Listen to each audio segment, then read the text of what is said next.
Hey, what is up, ladies and gentlemen of the YouTubeverse? I am back once again for another vlog, and this one is not going to be a preachy one or anything. We're not going to talk about life lessons stuff. We're going to talk about animals and things, because I made a new friend today. Well, I brought home a new friend, a couple new friends, and if you watch till the end of the video, you get to see a small little clip, and I'm going to give it the 24-hour, or the 12-hour, I should say, sort of sit down with them, like let them acclimate. They're aquatic creatures, so they have to be in the tank. Put them in there tonight. Let the thing that they were in acclimate. It was one of the big plastic square bin things that we used because this poor little girl, she is a female crown tail betta. Her colors look bluish. Her colors are a little faded. She's got stress marks. When betta fish gets a stress mark, they get these nice dark lines that go kind of horizontally down the sides of their body, and that's an indicator that they are not having a fun time and they are very stressed. And she had those marks. She's been rough with what's happened with her the past few days. She doesn't have a name yet. That's why I keep saying the betta fish is she and whatnot. But think of a name for her. I brought back a gold mystery snail with her as well, and his name is Shellos. I knew I was going to be getting a mystery snail. The betta was not planned. She's pretty much an adoption, but I had to pay for her still, kind of a thing. She has no blemishes or anything that we can say that would be a reason why she has to be adopted out, but she came in with the betta stuffs. So the way that we receive our betta fish is not a fun way. They have them in very tiny little bags with the water, and we take them in, and then we put them in the betta cup stuff and whatnot. And after that, we hope they sell and get a good home and go to a good place. Rorschach wants to say hi. Hey, Rorschach. He's just saying hello. Yep. What? You want? Now you're sniffing at my phone? They're gonna hear those noises on the phone, bud. So she came in without any water in her bag, is what I'm getting at there. Not my jeans. Don't scratch at the jeans. He doesn't realize the jean material is part of my leg, and he likes to scratch on it for his claws. Buddy, chill. Relax. Yeah, scratch on that, not me. Thank you. But she is doing very well for not having any water in her bag. From what I understand, people say 2 hours, 5 hours, blah blah blah blah. I think they can do 2 hours in a high moisture environment without being in water and survive. It's not fun for them. They don't enjoy it. It could be longer than that, but I wouldn't want to test that theory regardless. They keep them where they're happiest, is what I say. So with her, she was shipped to us, and they were about to do a shipment, like a log thing that says, "Hey, we received DOAs." And when they were about to start doing it, she started flopping around in that bag, and he's like, "Oh snap, she's alive!" I was not there to receive. So when I say he, is one of my coworkers. The moment he realized that she was alive, he ran to the sick room tank and put her into there immediately because there was no water, there was no time for acclimation. It was more concern of her being able to breathe. Ooh, thunder. That's a thunderstorm out there if you're hearing that. So we have some weather here in the Charlotte area of the North Carolina spot.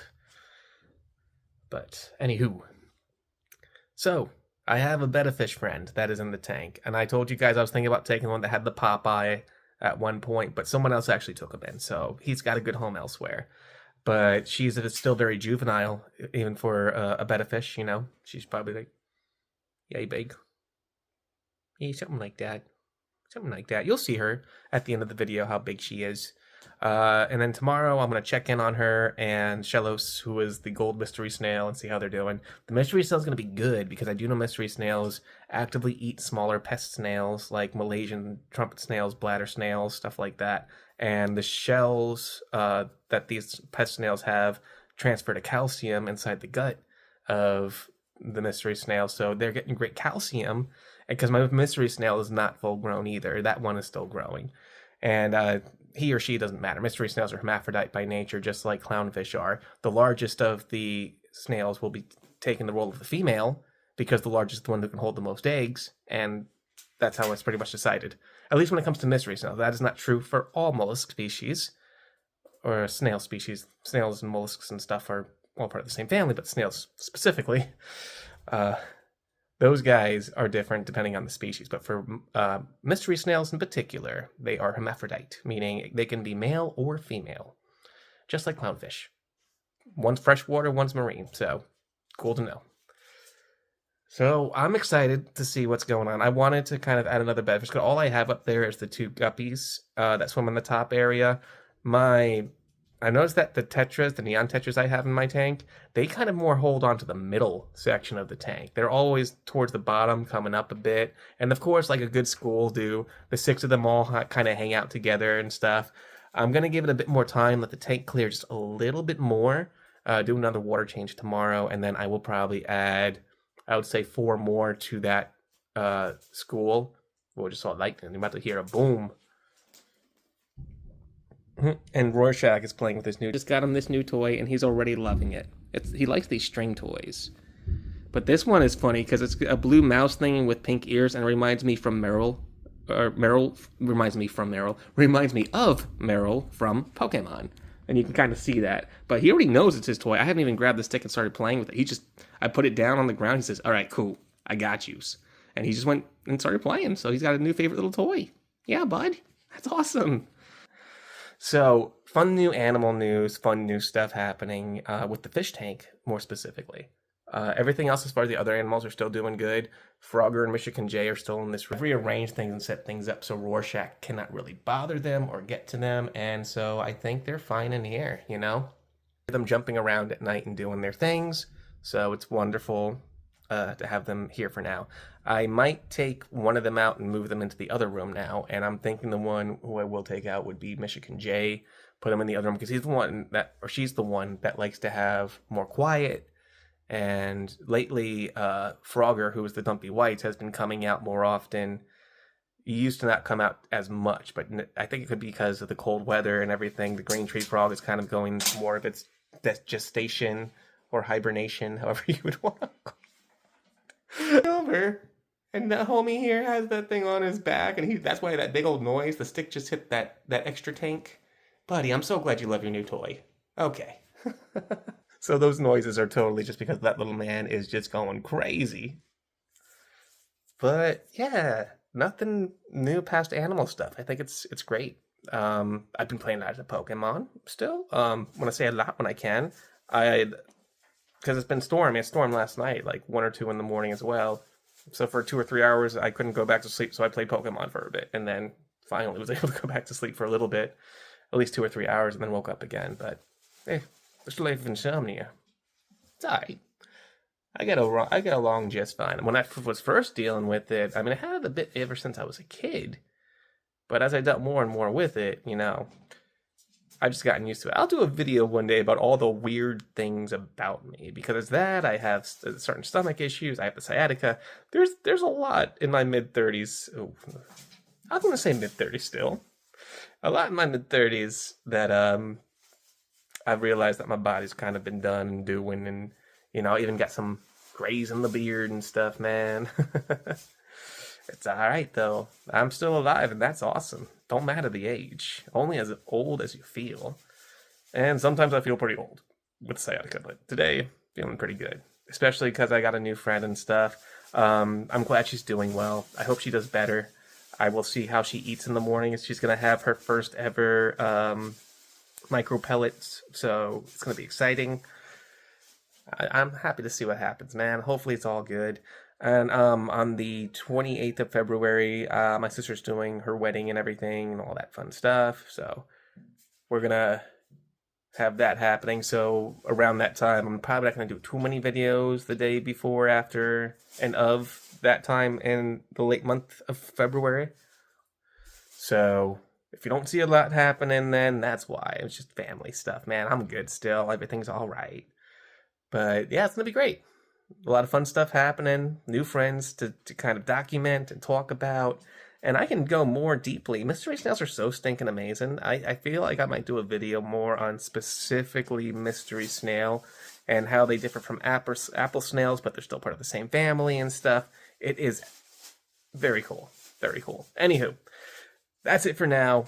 I've been chatting to y'all for almost 10 minutes here. I'm going to go slap that little short video of the little bed of fish I have home in the tank now. But my roommate's out there next to the tank. She's doing her stuff on the laptop with the light on. Give her her piece. And then the betta fish will be recorded more tomorrow. But hopefully she'll be good for tonight. She's got very peaceful friends in there and floating plants for her to rest in if she wants to take a good rest. So all should be well. I might buy a fake betta leaf, because the net, I actually realize, is really good to help rooted plants. Like, the roots wrap into the netting so good. It's just a great way to anchor stuff like Java ferns and so on, and maybe stretch some moss across it. So I'm going to buy some more Java moss, and I'm going to set the moss specifically across the hammock thing and see what happens. But more about that another day. I'm going to keep talking if I don't shut up. So, y'all have a good one. I hope you're having a good one. The best one that you can possibly have, because you deserve it. You're stinking awesome. All right. Peace out. So at work, excuse the noise and everything, but we're doing stuff, we're closing out. You can see that she is quite stressed. I'm taking this one home. And she has a little story as to why. Sometimes when betta fish are transported, water will leak out of the bag they're transported in. And sometimes they arrive without any water in their bags. And this just so happened to be one of those cases. She has been in the sick room tank for 2 days, and I felt really bad. I didn't want to put her in a cup after she went through what she went through. So she's coming home. And I haven't quite thought of a name. I have a couple I'm kind of tossing around in my noodle right now. She's not my first betta fish, but I only take them in situations like this. Because she has no blemishes and she did recover, she is going to have to be bought. I will be paying the full price for her as a crown tail female, which is not bad. It's under $5 still. So, we got this. We're going to bring her back. And there's that mystery snail I'm bringing back, too, that I'd be talking about I'm going to bring in. His name's going to be Shellos. Yes, I am a Pokemon nerd. He's going to be Shellos, so they're both going to be coming back. I'm paying for them tonight, and we're going to follow up with what happens once they go back into the tank at home.